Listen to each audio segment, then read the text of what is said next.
What's going on, everybody? Welcome back to the channel, Solar Blackout Gaming, and I want to get into Mimir and his character.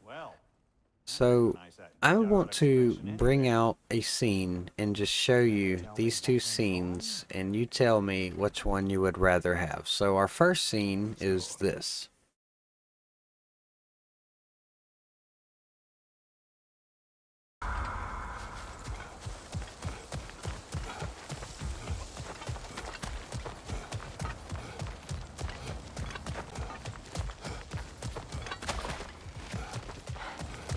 Now, this is our next scene.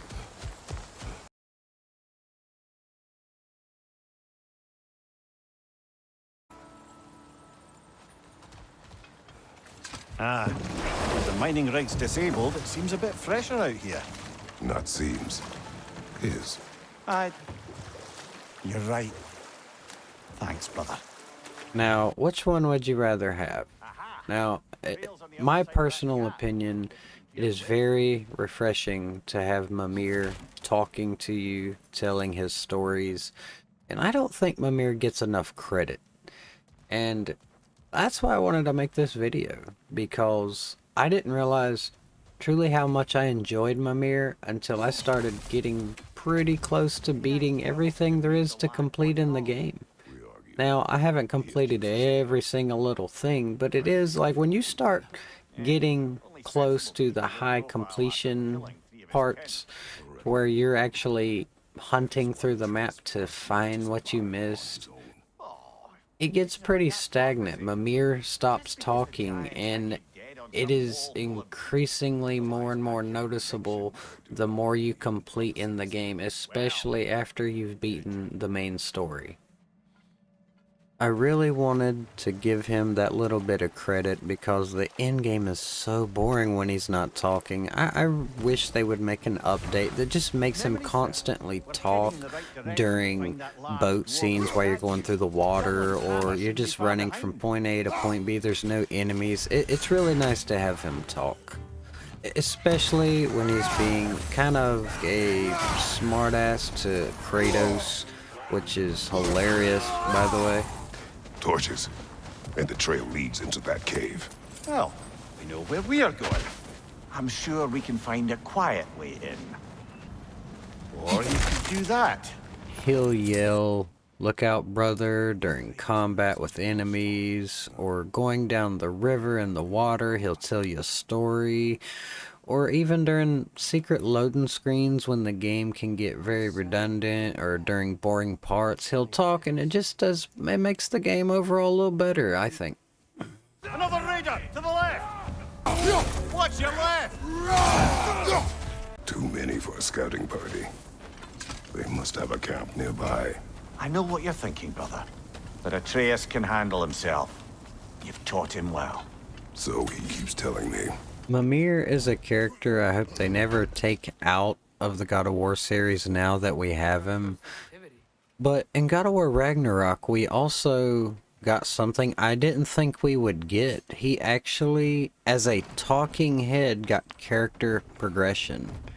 And not just during the storyline, we actually get to go on missions and uncover some of his lore, some of his past mistakes. And that truly shocked me. I loved that part of the game, trying to figure out the secrets that Mimir had tucked away the whole time, because as the smartest man alive, a consult to the Allfather, someone who dated one of the Queen Valkyrie at one time, is an extremely interesting character, man. Like, there's gotta be a ton behind him, and I hope they keep him for years to come. So the first thing you come across is they talk about a mess he made in Svartalfheim, and all the dwarves of the realm are extremely unhappy with him. Just don't go making trouble for the rest of us. And while you travel through this realm, maybe you could clean up the head's mess. Those bloody mining rigs. Mimir, are you really the one who had those rigs built? Odin wanted the dwarves under his control, and, well, I convinced him he could buy their allegiance instead of demanding it outright.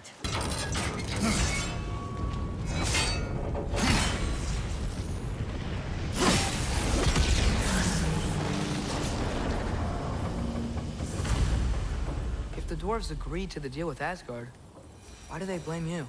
I talked them into their own exploitation. How did these rigs come to be? I had them built to harvest ore for armaments. Essentially harnessing resources that would otherwise go to the dwarves. Why would the dwarves agree to work for the Aesir in the first place? That's the heart of it, eh? You lied to them. I lied to them.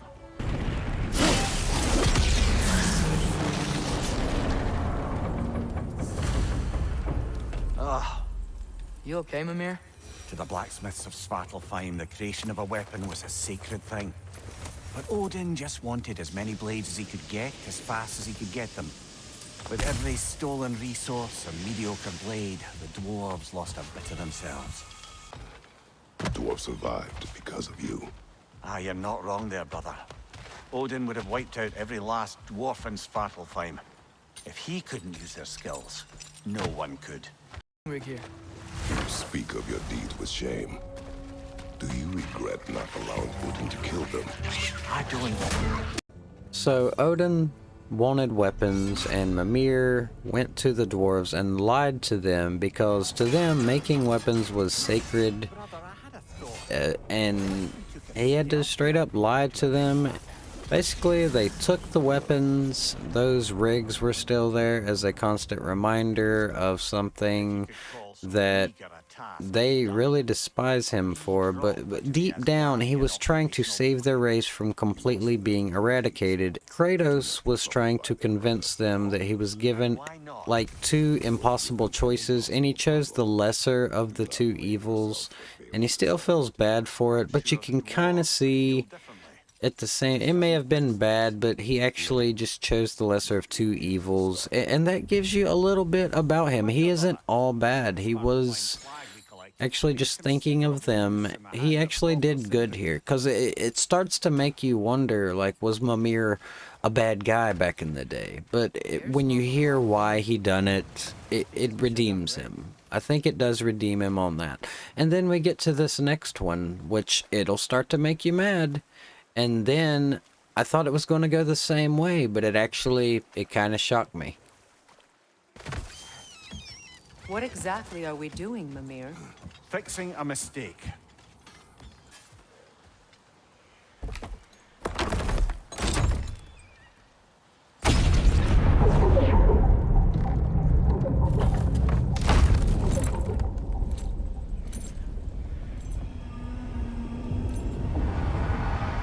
Mimir, explain.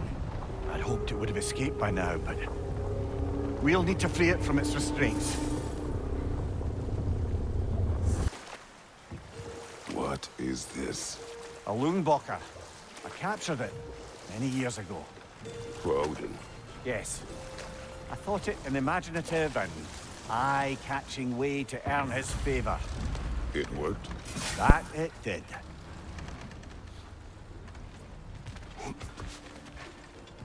This creature, you enslaved it.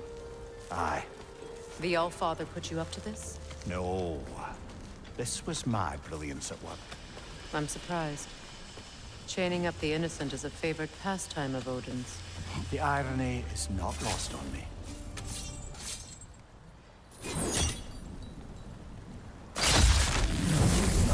Good.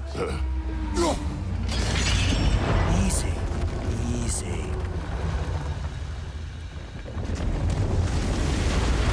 At least the creature is still alive. I'm sure it spent countless winters wishing it wasn't. But we're going to free it. And then... And then it will still wish for death. So when I heard Kratos say this, it actually sounded a little cruel, and I didn't understand where it was getting at. So I really started to get interested in this one. You're angry with me, aren't you, brother? I remember the feeling of a yoke around my neck. I would not wish it upon another. You never spoke of this creature. Does that surprise you? That an old man would be ashamed of the mistakes he's made? No.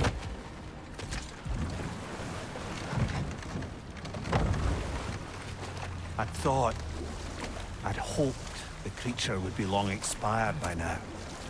But apparently the Aesir couldn't even be bothered to mercy kill it once it was no longer useful. We could kill it. No. Not when we can save it.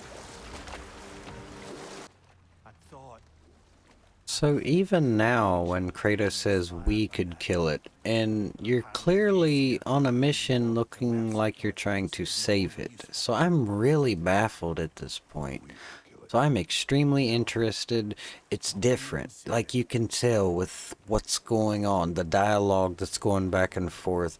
It's really playing with you. You know something's not going to be what it seems. You can always tell with these games when it's going to give you that twist.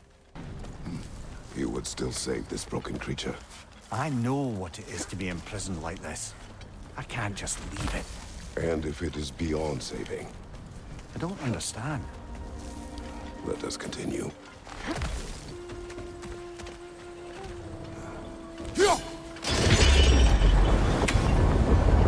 There! You're free!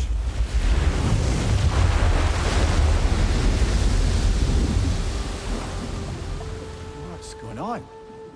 Maybe it needs a little encouragement. Can you get me closer to its eye for a face-to-face, brother? You're punishing yourself, aren't you, Mimir? For exploiting the laborers. For the Lungvaker. Of course. Who else is going to? I'd consider Odin chaining you to a tree for hundreds of years a sort of penance. We'll agree to disagree.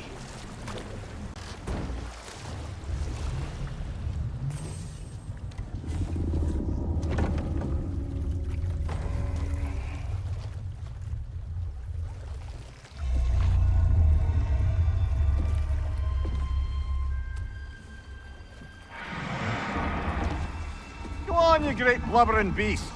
Shoo! It's not moving. Why is it not moving? It has grown accustomed to its chains. But... No. No, we can fix this. We just need to chase it off and scare it. Something. There is no making things right. Only better than they were.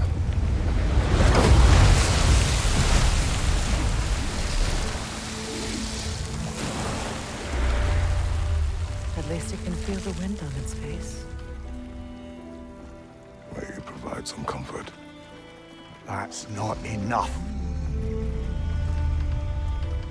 It seldom is.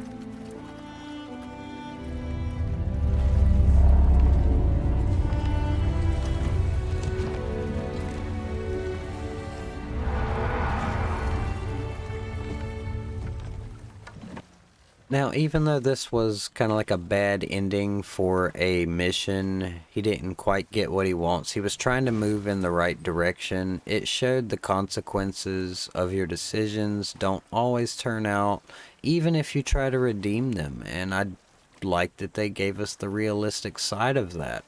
And Mimir is one of my favorite characters. I actually really hope he's in future installments. I don't want to lose Mimir. He's actually extremely impactful on the game. Like I said in the beginning of the video, it's really boring when you've completed most of the game. You're just walking around and you don't get to hear him talk and joke with you and make fun of Kratos and run his mouth like he does, man. Like, I really like his character. I hope to see him. Man, creators, if y'all ever see this video, please put Mimir in the next games. Mimir is awesome. And anyways, what do you guys think of Mimir, man? Do y'all like Mimir? And what do you think about these missions and kind of what he had to go through? What was you thinking when you had to do these missions, man? So anyways, man, I'm Solar Blackout Gaming, and I'll see y'all in the next one.